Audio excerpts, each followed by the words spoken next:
لا إله إلا الله لا شريك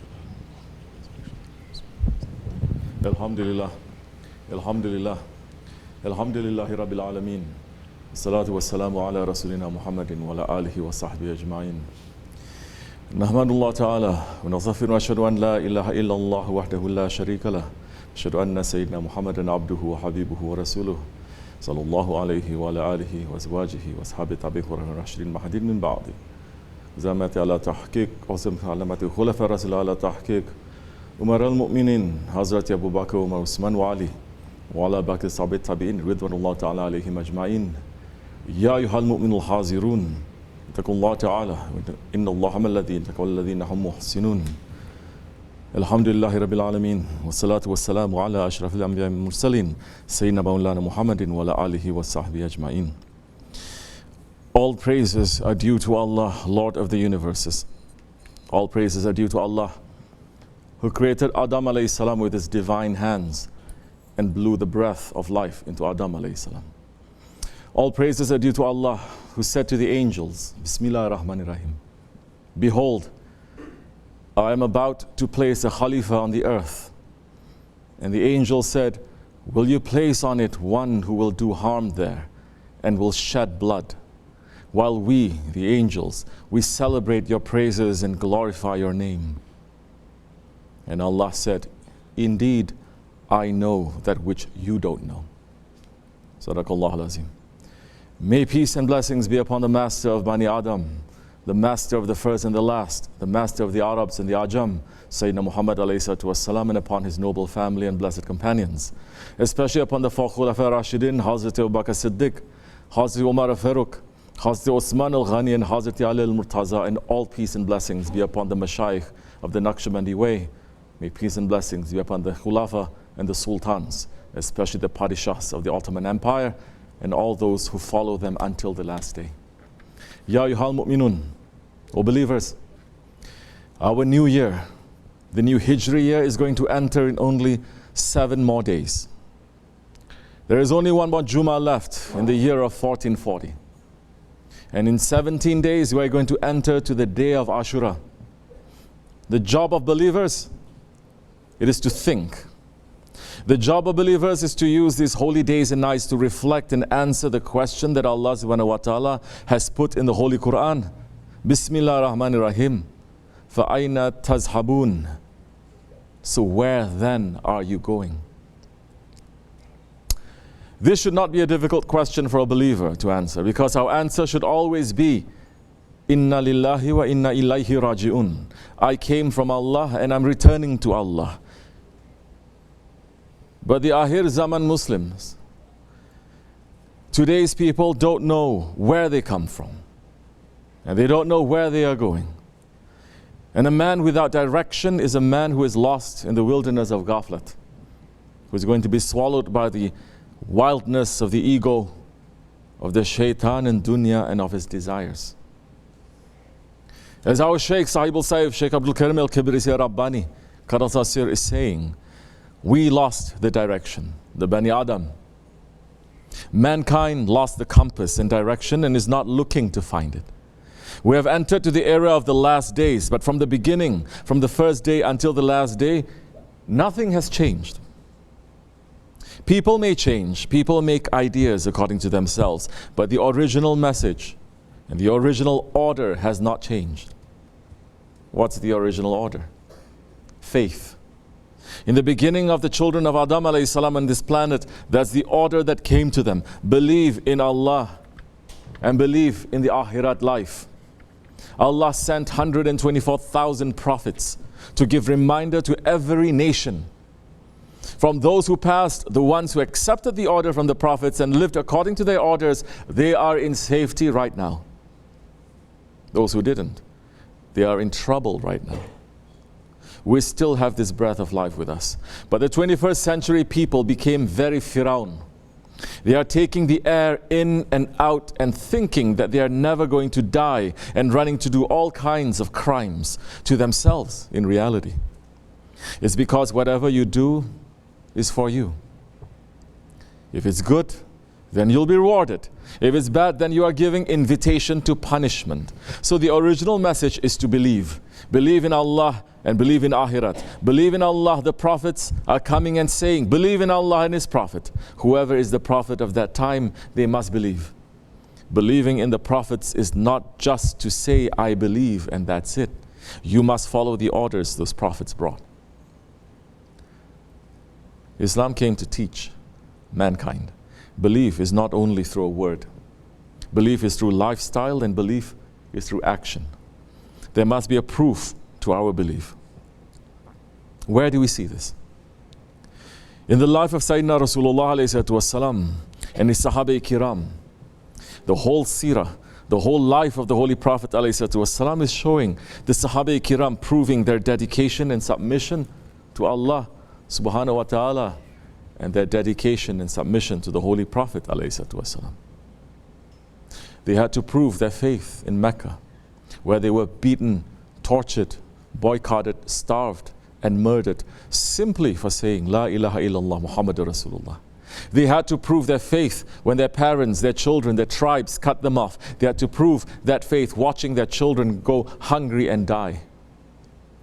SahibulSaif is saying, believers, they were living in Mecca for 13 years. 13 years under the tyrant, under the torture, under so many things happening to them. 13 years.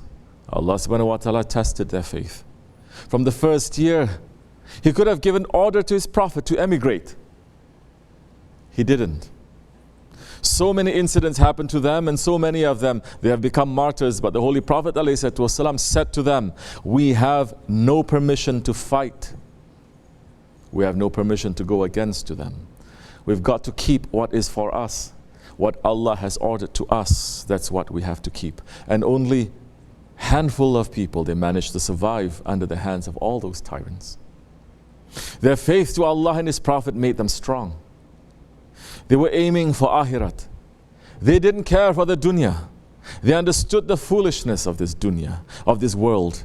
They understood that yes, this world, it is only a trick and a trap for a believer, and they followed the footsteps. They followed the orders of the Holy Prophet ﷺ. The way that they follow, completely blindly. They never questioned anything what Prophet said. They accepted it and they followed it. That's why the Holy Prophet ﷺ is saying to them, if they were have to see you, those ones from the Akhir Zaman, if they were to see you, they will call you crazy, lunatics and idiots.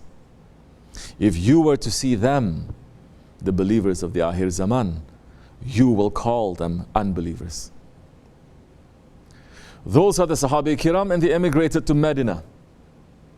But even in Medina, they did not find peace. The kuffar came with the intention of finishing them and ending Islam. In Badr, in Uhud, in Handak, they went through so much difficulty. They proved their faith through action, because this is the millet of Ibrahim alayhi salam. The Holy Prophet and his Sahabis followed the sunnat of Hazrat Ibrahim by sacrificing what they loved most. And they followed the sunnat of Hazrat Ismail by sacrificing themselves for Allah's pleasure. And so they lived the ayat, Bismillah ar-Rahman ar-Rahim. Indeed, my prayer, my sacrifice, my living and my dying are for Allah, Lord of the worlds. Sadaqallah al-Azim. And once the Sahabis had gone through all these testings, then Allah subhanahu wa ta'ala put them in a situation when they were all made a promise. A promise to show that their sacrifice, their living, their dying was for Allah. The time came when the Holy Prophet ﷺ intended to go to Hajj. And he sent Hazrat Osman al-Ghani radiallahu an as his diplomat, his ambassador to the Quraysh. When Hazrat Osman didn't return immediately, people started to think that he had been killed by the Quraysh. And that is when the order, that is in Surah Al-Fatih, the order of Bayat came. SahibulSaif is saying that is the time the ayat came where Allah is ordering those believers to give Bayat. Bayat means taking an oath, swearing to Allah. They swore that they will not separate from the Prophet ﷺ, no matter what happens. They will not leave him, and if it's necessary, then they will all die. The Prophet ﷺ put his hand, and everyone put their hands on the Prophet's hand, and Allah is saying, Allah's hand is on all of you, meaning Allah's protection is on all of you, as long as you are with that Prophet. And they gave their bayat to the Holy Prophet ﷺ. They swore that they were never going to betray the Prophet ﷺ. And they swore that whatever is going to happen, they are going to continue with that bayat until they die. What do you think? Do you think that if some of them later decided to change the bayat in their lifetimes, they would have found safety then? No. And when Osman radiallahu an came back, he said, Ya Rasulullah, they are not letting us enter Mecca this year, but we have made a treaty that next year we will come and we will be allowed to enter. So Prophet ﷺ thought, and he said, we are accepting that treaty. Then he said, so now slaughter your animals as if you went to Hajj. It is accepted. Shave your heads and come out from Ihram, because our Hajj is accepted.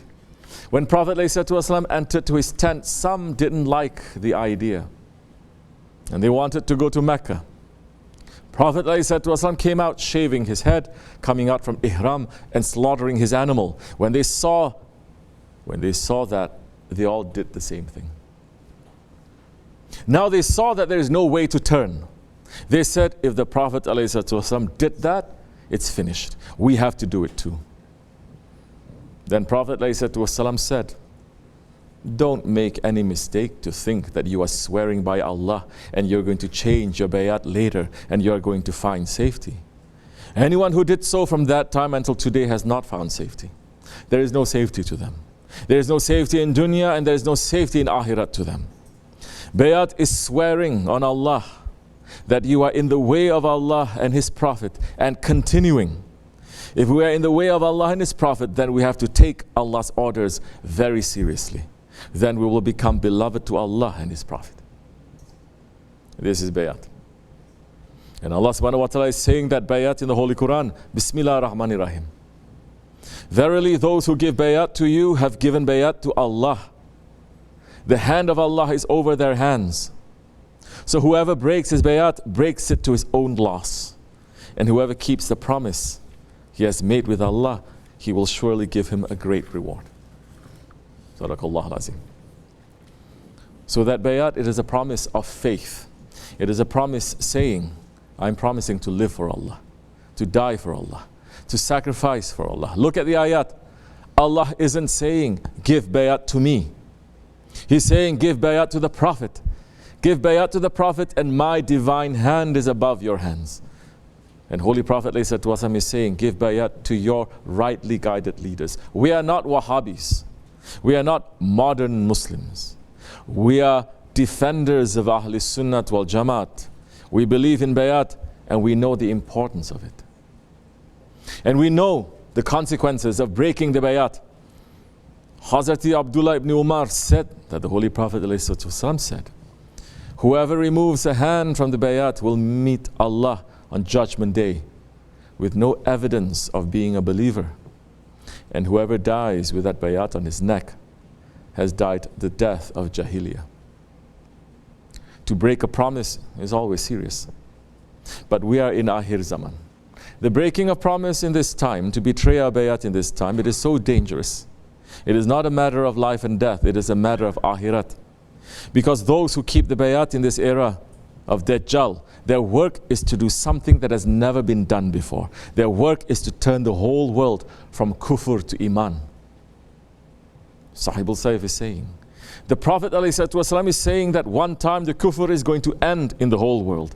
Only believers are going to stay on the face of the earth. The other ones are going to be taken away. And that is the time of Mahdi ﷺ. So the work of Mahdi ﷺ is working now. He is not going to appear to say, oh, let's do this work. It's already working, spreading everywhere in the world. It is entering into every nation, every country, every city, every town, and every village. When everything has been taken, everywhere, and the job is complete, then he will pull the flag saying, now I'm declaring the Prophet's way. He is not coming to bring us another religion. No. He is not coming to bring us another book. No, he is going to open the secrets of some ayats in the Quran that are not open, and he's going to bring back the traditions and the sunnah of the Prophet ﷺ. This is what Mahdi ﷺ is going to do. Isn't that what Shaykh Maulana is doing now? As much as he can. Why do you need to see something else? Look at that one. Follow that one's orders. Then you're already on the way to reach to Mahdi ﷺ. If those who are looking at Shaykh Maulana's words, where he is saying, he is coming today, he is coming tomorrow, and he is not coming, and they are disappointed, and they are running away, then they have nothing there for the Shaykh. Then you have no connection with the Shaykh, because you're only looking at the words that are coming out from his mouth, so you have no connection at all. You are lost already. And the betrayers will never be accepted in that work, in the first class work. They may be in the second class work. When Holy Prophet ﷺ was going to war, in the front lines he was having the strongest Sahabis who didn't have any doubts in any way. Some who came, went back and came back later, they were behind. The same thing will happen. So we must prepare ourselves for Mahdi alayhi salam. Mahdi alayhi salam may come tomorrow morning. When he says Allahu Akbar, what are you going to do? How are you going to run to him? How are you going to run? This is the seriousness of the time that we are in. Everyone says, I wish I live in the time of Holy Prophet so I could have helped him. I wish I live in the time of Hazrat Hussein so I could have helped him in Karbala. I wish I could have crossed the mountains as Fatih Sultan. I wish I could have been with Sultan Abdul Aziz Khan and Sultan Abdul Hamid Khan so I could help them. I wish I had been in Çanakkale, O believers. فَأَيْنَ تَذْهَبُونَ? Where are you going? Where is the one in front of you who is representing the Holy Prophet ﷺ? Where is your Hazrat Hussein? Where is your Fatih Sultan? Where is your Sultan Abdul Aziz? Where is your Sultan Abdul Hamid? Where is your Çanakkale? It is in front of you. Your Badr, your Uhud, your Hendak, your Karbala, your Istanbul, your Çanakkale, it is in front of you.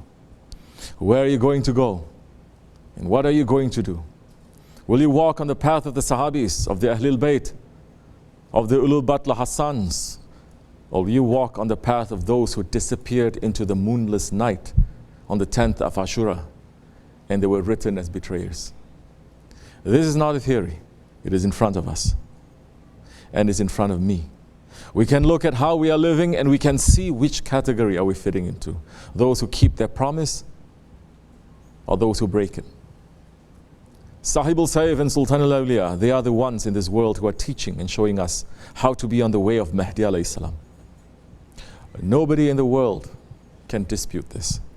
And we are following our Shaykh, and he's teaching us how to live in this time. And he's telling us, if you follow these orders, you will be with Mahdi alayhi salam. Oh believers, we should not break our promise. Keep it. Don't jump. Stay calm. Don't be angry. Be patient. Our job is to wait. Our job is to get ready. Our job is to fix ourselves. Then we'll be part of the work of changing the world from unbelief to belief. Inshallah. Astaghfirullah. Astaghfirullah. Astaghfirullah lazim alazi. La ilaha illa wal hayyul qayyum wa atubu ilayh. لا إله إلا الله وحده لا شريك له له الملك والحمد كل شيء قدير لا إله إلا الله وحده لا شريك له له الملك والحمد كل شيء قدير لا إله إلا الله وحده لا شريك له له الملك لا إله إلا أنت سبحانك كنت من الظالمين لا إله إلا أنت سبحانك كنت من الظالمين لا إله إلا أنت سبحانك كنت من الظالمين سبحان قدوس ربنا رب الملائكة والروح سبحان قدوس ربنا إن ديننا عند الله الإسلام قام الصلاة استغفر الله العظيم الله أكبر الله أكبر الله أكبر الله أكبر أشهد أن لا إله إلا الله أشهد أن لا إله إلا الله أشهد أن محمدا رسول الله أشهد أن محمدا رسول الله حي على الصلاة حي على الصلاة حي على الفلاح حي على الفلاح قد قام الصلاة